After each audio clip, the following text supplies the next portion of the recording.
ഇന്നത്തെ ഗോസ്പലിൽ മേരി കർത്താവിൻ്റെ കാലിലേക്ക് ഒഴുക്കിക്കളയുന്നത് വിലപിടിപ്പുള്ള നർദീൻ പെർഫ്യൂമാണ്. നർദീൻ ഹിമാലയത്തിൽ നിന്നുള്ള വളരെ റെയറായിട്ടുള്ള ഒരു സ്പൈസാണ്, പെർഫ്യൂമാണ്. അത് ഇമ്പോർട്ട് ചെയ്യപ്പെട്ടതാണ് ഇസ്രായേലിലേക്ക്. അതാണ് മേരി ഉപയോഗിക്കുന്നത്. യൂദാസ് അതിനിടുന്ന വില 300 ദിനാറയാണ്. 300 ദിനാറ് എന്ന് പറയുമ്പോൾ ഒരാൾ 300 ദിവസം പണിയെടുത്താൽ കിട്ടുന്ന കൂലിയാണ്. അപ്പോൾ നമ്മുടെ കണക്ക് നോക്കുകയാണെങ്കിൽ ഏകദേശം 3 ലക്ഷം രൂപയോളം വില വരും. അത്രയും വിലയുള്ളതാണ് അവൾ കർത്താവിൻ്റെ കാലിലേക്ക് ഒഴുക്കിക്കളയാം.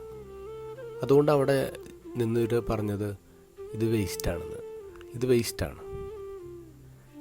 കാർമികരി സെമിനാരി പഠിക്കുമ്പോൾ അവിടുത്തെ ഏറ്റവും വലിയ ആഘോഷം പരിശുദ്ധ കുർബാന തിരുനാളാണ്.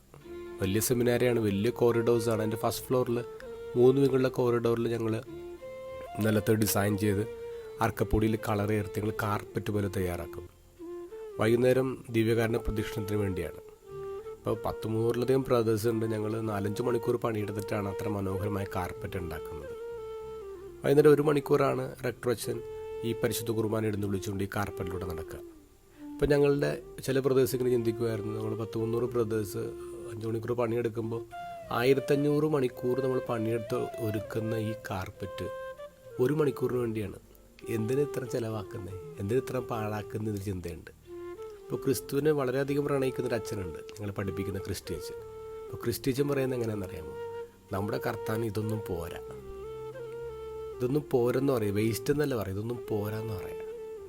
ശരിക്കും ഒന്ന് ആലോചിച്ച് നോക്കിയേ, നമ്മൾ കർത്താവിന് വേണ്ടി ചെയ്യുമ്പോൾ പോരാതെ വരും എന്നുള്ളതാണ്, അത് വേസ്റ്റ് ആവുന്നില്ല. ഇപ്പം നമ്മുടെ ഇടയിലുള്ള ഒരു ചിന്തയാണ് ദൂരത്തിനെതിരെയുള്ളൊരു ചിന്ത. കാശധികം ചിലവാക്കരുത്, വലിയ വലിയ പള്ളികൾ പണിയരുത്, പെരുന്നാളിന് പടക്കൊന്നും പൊട്ടിച്ച് കാശ് കളയരുത്, ആഘോഷങ്ങളെ കുറക്കണമെന്നൊക്കെ നമ്മളിങ്ങനെ പറയുന്നുണ്ട്.